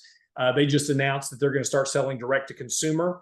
One of the beneficiaries of that is going to be CVS, which is the kind of your neighborhood pharmacies. Yeah. So you'll be able to go to CVS and get your GLP weight loss drug at some point. We did sell CVS last year because of tax loss selling reasons. We will be buying that one back. We're just waiting for that one to correct. So that'll. Did you sell out of CVS or did you just sell down? No. We closed out the position last year. Okay, because I know you've talked positively about it. No. We love the stock long term, and unfortunately, we had to wait 30 days. And in a 30-day period, it ran up to pull back a little bit. That happens sometimes, but we didn't want to violate the tax loss rule. So as soon as we get a little bit of a pullback here, and we'll get that at some point, we'll add CVS back to our portfolio. But yeah, we really like that company long term. Fundamentals are great. Trades at a price to sales of 0.3. Has a very nice dividend yield. So yeah, no reason to not want to own the company. Okay. All right. Well, look, I am going to try to squeeze in our rant here, at least one of them, one of the three I had on here, and then we'll start to wrap things up. So I can't remember because it's been so long now what specific trigger made me put this on here, but um, I found since I've been trying to have this rant with you, I've had it with many others. So first background, I'm from a family of doctors. I've got a brother who's a child psychiatrist. My wife is a therapist. My sister-in-law is a psychiatric nurse. So in addition to just the medical profession, the mental health profession, I've got a lot of representation in my life. And I think most of the folks in my family would agree with this comment, which is, it's probably not shocking to say that we probably overdiagnose and overprescribe mental health issues. And look, I'm a huge fan of the fact that mental health is finally getting attention. It was when I was growing up, if you went to a therapist, it meant you were crazy, right? I completely acknowledge the immense benefits that therapy can provide. Just like you have a personal trainer for your physical body, having one for your emotional health is, I think, a great idea. But I think we totally overdiagnose, and we've created all these like conditions that I don't think existed in previous generations. Like, I have anxiety, right, and therefore I can't do X, right? If you're a parent of millennials or Gen Z, you probably hear that all the time, right, from your kids, right? And my point is we have this sort of epidemic of depression and anxiety in this country that has sort of become accepted again as reasons to not lean into life or to not do things. And I don't want to be dismissive of people that have true mental health issues that could be chemical in nature or could be due to severe trauma or whatnot. But we've let it become a rationale for not leaning into life. And secondly, I think what it has done is it is given people sort of an excuse not to try and to sort of justify where they are in life. And where I'm going with this is, like, they especially with kids, they weave this into their sense of identity way more than adults. If a adult or a doctor tells them, "Oh, you're depressed," or whatever, they just accept, "Oh, I guess I am a depressive person, and therefore I'm going to act like one," right? And taking a long way again to this, Lance, but I feel like in so many ways that this is just, in many cases, conditional. And what instead we need is basically like productive action, right? Like, just learn that actually, no matter how you feel, you can take constructive control of your destiny. You have agency to improve your situation, both how you feel and how the world reacts around you. And this just goes back to kind of the hard work that you and I talk a lot about, which is sort of the path to progress, right? This is can't remember the guy, the admiral that was famous for the speech where he said, "Look, first thing you do when you get up in the morning is make your bed," right? That way, before anything else has happened in the day, you've got a demonstrable accomplishment, that you've made, that you can see that you've done, and it sets the momentum for the rest of your day, right? We talked, I think, a little bit about this guy, the guy who wrote the book Atomic Habits, right? And he called the book Atomic Habits because he was trying to break it down into the smallest things that you could do to begin to give you some positive forward momentum in your life. And I think one of the main reasons why so many folks are depressed is because they don't have any accomplishments in the day that they can point to and say, "Oh, I created value today, and therefore I have value, and therefore I can feel good about myself, and therefore maybe I want to invest more in myself so that tomorrow I can create some more value." So I'll take a breath here, but the key thing here is, like, if you want results, they only come from action. And the Atomic Habits guy says, what you want to do is you want to start the behavior. He said, liking it, enjoying it, maybe getting fulfillment from it will come, but it's probably not going to be there at first. So you've got to just start adapting the behavior of somebody who is productive and successful. And over time, you will start to see the results and you will start to enjoy that. And then you'll likely actually start to like the action a lot more. And then eventually it becomes a habit that you value in your life, right? But a lot of this stuff doesn't feel good at first, right? Yeah. It's not as fun as lying on the couch, right? But the benefits that come from it all are outsized compared to just maintaining the status quo of a never changing and what might be, you know, very depressed or fearful existence. So I'll take my breath here, but I just, this is something I was like, I know Lance is going to have really strong opinions on this, given your wiring. Yeah. Yeah.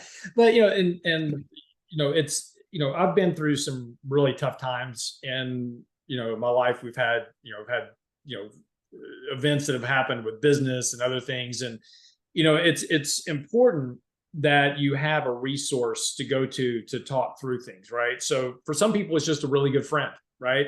You can go to a really good friend and say, look, this is where I am. And, you know, it's important that the feedback that you get is open and honest and supportive, right? But you also don't want coddling either. And this is, you know, one of the problems that, or not one of the problems, one of the issues you want to make sure is that when you're reaching out for help, and look, I encourage you to reach out for help. You know, you can't do any of this alone. And if anything will teach you that, it's trying to run a business by yourself. It is very, very complicated. And so trying to do anything by yourself is always difficult. But, you know, the thing that you want to make sure and get is feedback that is not only supportive, but also critical and saying, look, you're screwing up. You know, you keep doing this and you're going to wind up out of business, or you're not going to wind up getting where you want to go. And sometimes that tough love is what you need, but you just don't want to hear it. And one thing that, and this is one of my problems with, you know, kind of where we've gotten to today, is everybody's so afraid of offending somebody else, right? It's like, no matter what, you know, I don't want to say that to Adam because I might offend him, because everybody just gets offended at a drop. But let me tell you something, being offended is a good way to get yourself going, right? Because if you're getting offended for some reason, it's probably because of a weakness in you that is keeping you from achieving a better position in life. And you've got to, and as they, you know, they say, you have to face your fears or whatever it is. Sometimes facing whatever it is that's offending you is the hardest thing to do, and realize, and to be able to say, yeah, that's a flaw of mine. I need to fix that. I need to work on that. Right. And then start figuring out how to, and maybe that's getting help from somebody else to work on whatever that weakness is. But it's true in sports. It's true in business. It's true in life in general. And the problem where we are today is that we cater to being soft, and we support people being soft in nature. And it's like, oh, well, I don't want to offend him or her, or, you know, whatever, because of their actions. I don't want to hurt their feelings. But sometimes, you know, that's what it takes us to move ahead. So that's why I really brought this up. And there's a lot here that we as individuals can learn and apply to ourselves here, right? But we're parents. I think a lot of people who watch this channel are parents. You and I have talked in the past about one of the kindest things you can do for your kids, right, to make them lead happy, productive, successful lives, is to allow them to deal with adversity, right? To not step in and shield or coddle or protect, right? That it's by them learning how to overcome adversity that they develop self-confidence and they develop the skills that will make them successful, right? But because we do have a helicopter society right now, and hey, no parent likes to see their kids struggle, right? But because we also have this fear, as you're talking about, of telling anything negative to anybody, and we now have these medical conditions of, oh, well, your teenager has depression, right? And you don't want to make them feel more depressed, because God forbid they might do something really extreme, right? You know, parents are obviously understandably really fearful of doing that, but it's like, to not push and prod and encourage and deliver the tough love and the constructive criticism, in many cases, is doing your kid a much longer disservice in life, right? And so, you know, I've sort of been wrestling with this, about even talking about this, right? Because I'm sure there's going to be some blowback from people who say, oh gosh, well, I couldn't possibly do that, and you're being cruel to people with mental health diagnoses. And I'm not trying to get into that space at all. But I'm just saying we have made this overdiagnosis of this person's uncomfortable and therefore they're checking out of life as this thing that needs to be protected. And even though we're watching those people in many cases sort of spiral downwards into a person who's just unhappy with themselves because they're looking around at life, certainly they're looking at social media and seeing the people that are having wonderful lives, and they're not doing anything because they're sitting there in their angst and their depression. You know, I do worry that we are kind of relegating a much larger percentage of our young population than we ever did in previous generations to this protected cage of like depression. Yeah. Well, no, and it's not just depression. I mean, there's so many different things. I'll give you a good example. My daughter's dyslexic. And she struggles with it, right? And so she has a choice. She could literally just cop out and say, I'm dyslexic, so, you know, I'm just gonna, you know, take Why whatever. try? Yeah, why try, right? I can't do it.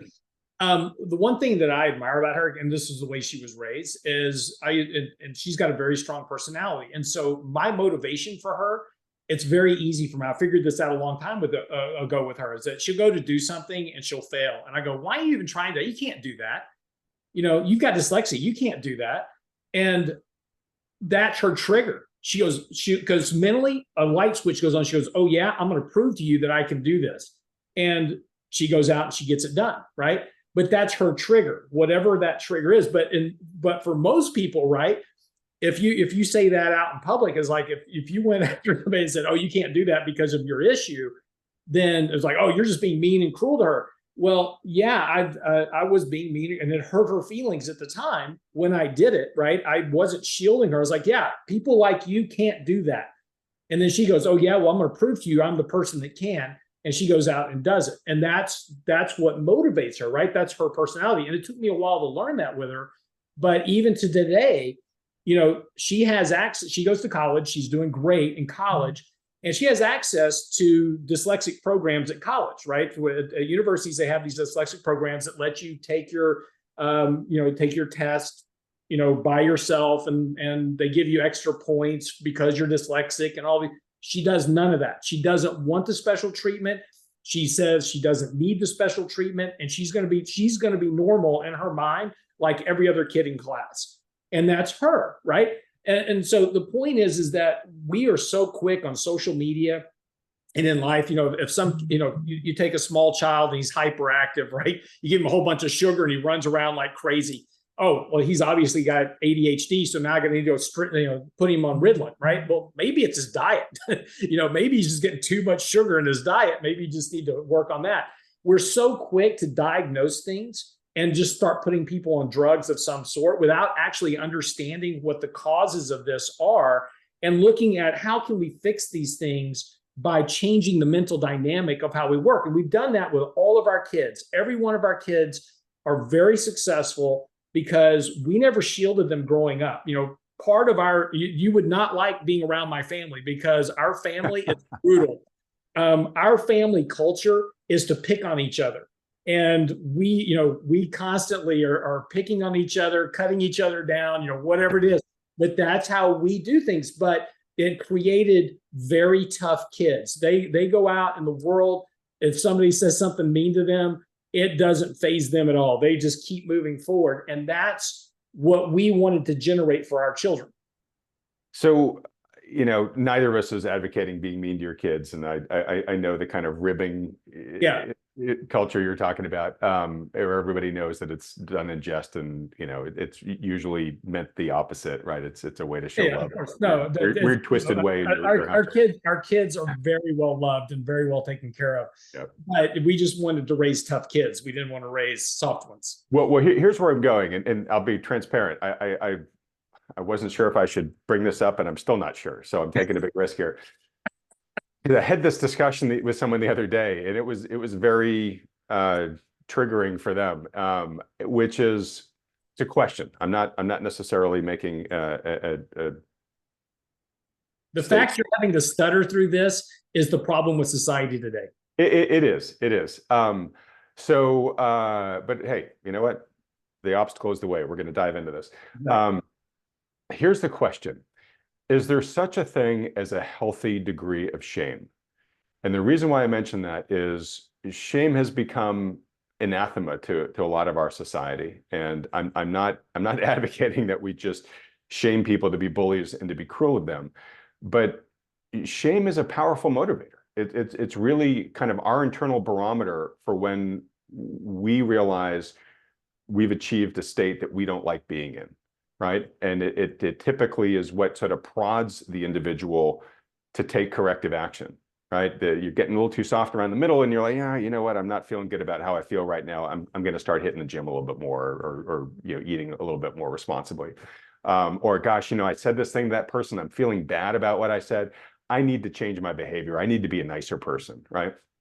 I believe shame is it's one of the emotions in the human toolbox, and it's really what tells us where the line is of who we want to be and who we don't want to be. But as a culture, we've treated it as, just like the Fed doesn't want to have down business cycles anymore, and it's trying to have it be eternal summer. I feel like as a culture, we've said, no, we always have to like eternally not feel shame and only feel validated and supported. And I think there are times where, that really serves against us as individuals, and certainly serves against society, and certainly to a large extent serves against our children when we let them persist in a state that is not good for them. And so this is all about trying to be more open about, again, not bullying, not being mean, but just saying, hey, you seem to be in a place that's not good for you. How can I help you get out of it, right? And that's the way society should be. There's a saying that's very true. Hard times create hard men, soft times create soft men. Right. And in today's society, you can say soft times make soft people. It's all across the board. It's everybody. And see, that's my whole point, which is, you shouldn't shame anybody, right? It's the golden rule: treat others as you want them to treat you, right? You shouldn't go around just shaming people just to be mean, right? You should be willing to help people, though, by telling them the truth. And if they come to you and say, you know what, I don't understand why I keep getting myself into this situation.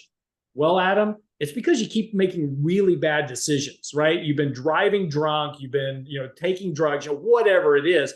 Let's stop those bad habits and start making better bad decisions, as we talked about before, and start writing the direction that you're going. And this is going to be really kind of the issue of today is that if you take a look at society, we have the lowest rate of church attendance that we've had like on record. You've got more and more people that have turned away from any form of religion whatsoever, and it doesn't matter whether or not you believe in religion or you believe in God or whatever else, but there's a very basic kind of set of rules that run through every religion, whether it's Christianity or Judaism or being Baptist or Catholic or Hindu, whatever. Almost every religion in the world says, don't kill people, don't steal from people, don't lie to people. Pretty much you find these kind of the 10 basic rules through every religion. And it's just kind of a way to lead life, right? I mean, it's a way to have a healthy population, a healthy society. And as you turn away from those rules, everything kind of goes into chaos. And now we've gotten ourselves in this position to where, well, we just don't want to say anything to anybody because, oh my gosh, we might hurt their feelings, or, we might do this. And it's also a way, we've also put ourselves in a position where nobody has to accept responsibility for their position or their actions. Oh, it's not my issue that, I don't have any money. I'm about to get evicted from my house and I have all these other problems. That's society's problem. Society did this to me. The rich people did this to me. We have taken the responsibility off the individual of saying, it's my responsibility for why I'm here. How do I begin to fix it? And if they're going to reach out and ask for help, in order to ask for help and to receive help, you have to be able to take responsibility for your own actions first. You can't cure an alcoholic if he doesn't want to quit drinking, right? You can send him to rehab, and as soon as they get out, they're going to start drinking again because they didn't want to quit. But the person has to be able to be in that point in life and say, I'm at the point where I know I have made mistakes. I know this is my responsibility, and now I want help to improve and to be better. But we've taken that all away today because of social media and the environment that we're in. Nobody wants to accept responsibility for their own situation, and they just want to blame everybody else. And that's no place to start a healing process. Yeah, I so totally agree. And I think we overshield the individual from feeling that accountability, and you can call that feeling a sense of enough of a shame that they want to change their behavior, right? And then societally, we have really we've removed a lot of the value system, right? And this is another discussion which we can maybe go into deeper at some point in time, but I'm going to mention it now and then we'll wrap things up. I don't think I've discussed this before, but I've wanted to have this conversation with you about this crazy idea I've had of the secular church. Have we talked about this at all? No, we haven't.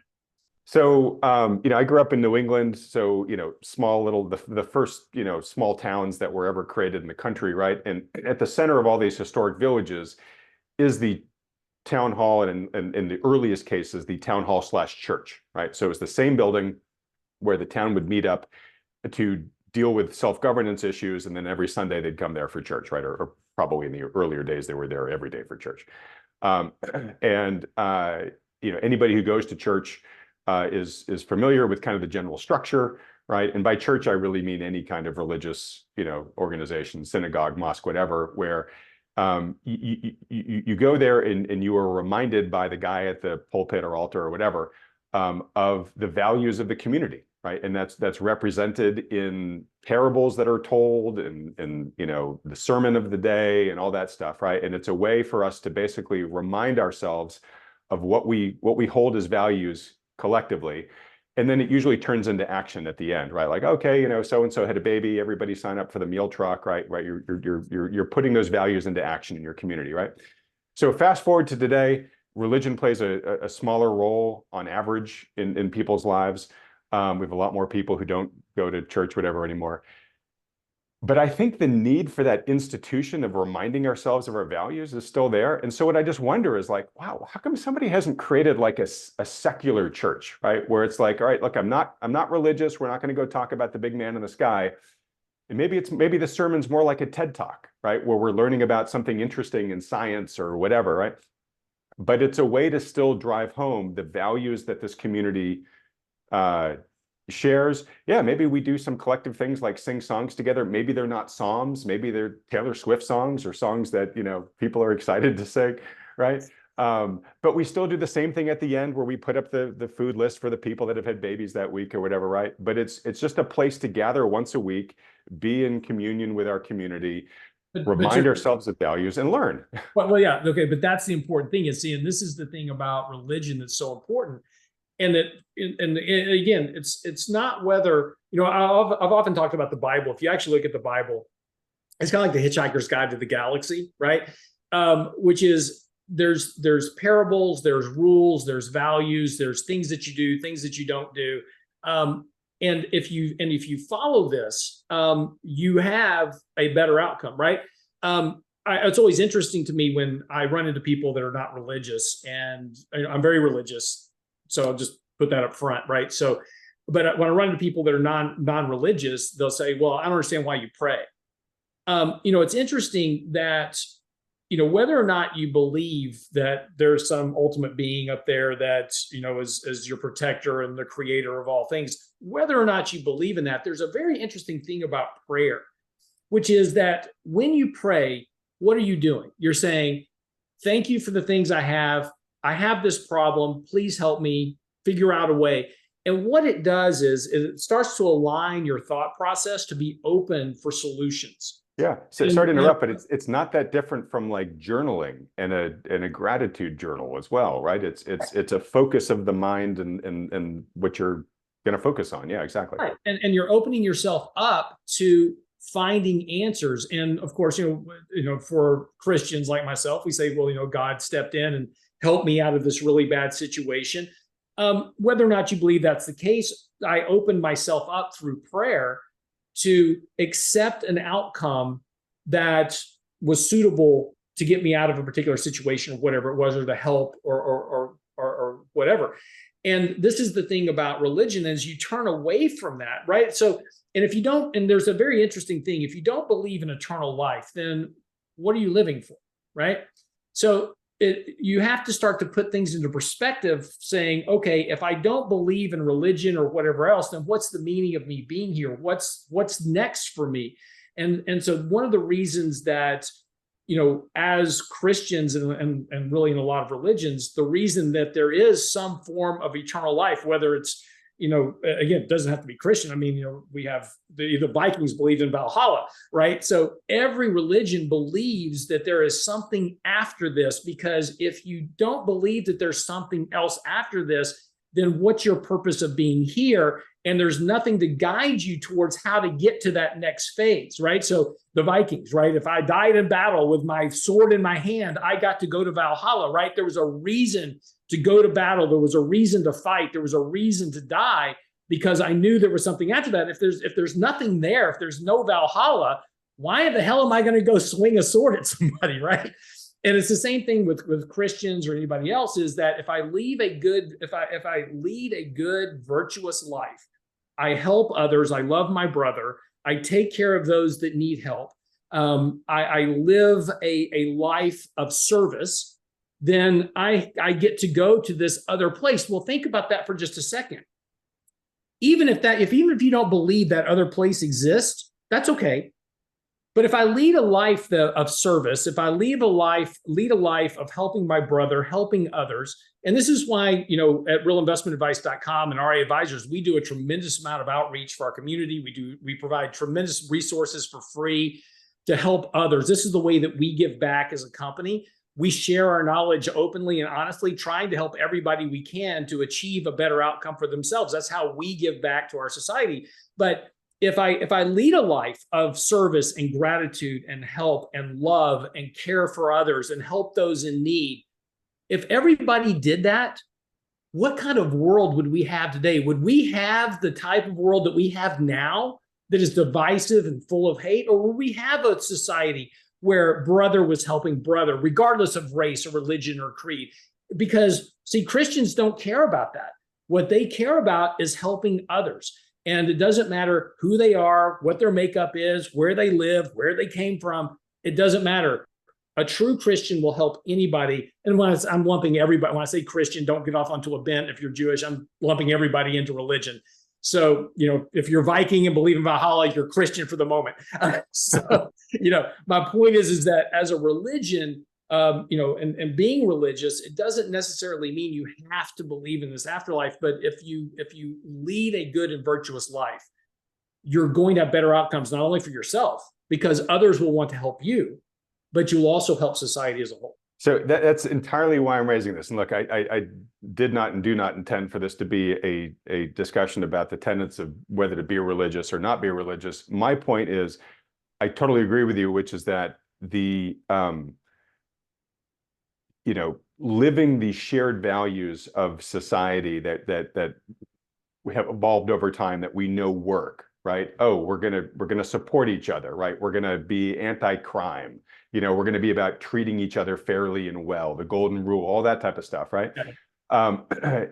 The more we can live in that, the better off we're all gonna be, right? And my point is simply, religion, while it organized religion, while it reinforces those values, it doesn't have a corner on them. Meaning, like, all the other people who are atheists or just not that into organized religion, like, it still benefits all of them. And that was sort of my question and almost kind of my hope. Like, is there a role for a non-religious secular organization to borrow the best of that model and offer an experience? Because I think in general, whether you're religious or not, most people probably would benefit and enjoy being in some sort of communion with their community once a week, where you're having a good time, you're learning a little bit, you're reinforcing all the value. We all still agree we're not going to let it be Lord of the Flies, right? We're going to look out for each other. Okay, good, right? And it doesn't, if you want to do it in a religion, great. Go to the mosque, the synagogue, the church, whatever. But if you don't, there's this alternative out here. And the more people who do all that, the better. Yeah, no, look, it's you need a guidebook, you need a rule book, whatever it is for the religion, right? If you're all just gonna get together and just hang out, that's cool, but you've got to have a purpose, right? There's got to be you got to have tenets. You got to have the declared community values. We're not going to murder each other. We're not going to steal from each other. We're not going to sleep with everybody else's wife. Those type of things. Exactly. All right. Well, look, fascinating topic. And you know what? There's some great tax benefits to running a church. So whenever you want to start one, let me know. Okay, great. All right. Well, look, we probably energized some folks, totally alienated some others, but thanks for exploring both those topics with me. We'll dig more deeply into them in the future if folks want to, and folks let us know in the comments how much you liked or hated this part. All right, we've gone long here, so I got to wrap up. Just quick housekeeping. As a reminder, I've got some great interviews coming up this week, starting tomorrow, Stephanie Pomboy. We then have Jam Carson, who's known as Jam Croissant on X/Twitter. Folks have been asking me to get him for a long time. Thank you for doing that, because I wasn't super familiar with his work. I really loved meeting him in that interview. That's coming out on Tuesday. We'll then have an interview with Lakshman Achuthan, the value cycles guy. And then John Rubino is going to come back on the program again soon too. Let's see what else. We've got just a reminder for the RIA event that Lance talked about at the beginning of this discussion. Lance, remind folks when that's going to be. It is Saturday, January the 27th. It's in Houston at Hotel Sonesta.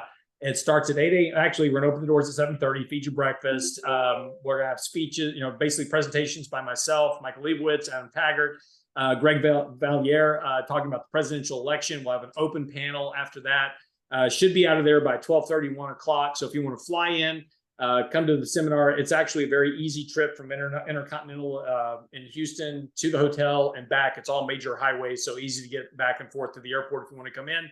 We'd love to have you, but tickets are online now at realinvestmentadvice.com. Just click the banner at the top of the page. Okay, go to your website, banner's right there at top. I'll still have the link down below too. All right, and then just a reminder for folks, I'm still nailing down the exact date for it, but Thoughtful Money is going to have its spring conference in March. Already beginning to build a stellar faculty for that. Going to be excellent. Just more details to come in terms of absolute date, as well as how you can register for it. And we'll definitely have our early bird, pricing and stuff like that to make sure that folks that move early get the best prices. All right, well, folks, look, I know we went long today. Sometimes we have telling people they want it shorter. We have a lot more people telling us they want it longer. Hopefully those people got their money's worth today. But anyways, if you continue to like these weekly market recaps, and if you like the parts where Lance and I kind of go off in the end and the more human topics, from the feedback I get, seems a lot of people really like that. But whether you like it or not, let us know by hitting the like button. That'll be the voting machine here. And then clicking on the red subscribe button below, as well as that little bell icon right next to it. Just a reminder, with both the upcoming interviews I just mentioned, as well as all the ones I've done in the past, I have resumed my practice of writing my Adams notes. These are my Cliff Notes, detailed summaries of my takeaways from each of these interviews. You'll find all of those over at my Substack at adamtaggart.substack.com. I put a ton of free content out there on the Substack during the week about everything that's going on with Thoughtful Money. But if you want to get the notes, that's for premium subscribers. So if you want the notes, upgrade to premium. Lance, as usual, I'm going to give you the chance to have the last word here at the end. No, look, it's great to be back, ready to start a new year. So again, we'll see how the first 5 days of January turn out, and we'll talk about the trifecta next week, whether or not we're going to have a good month or not.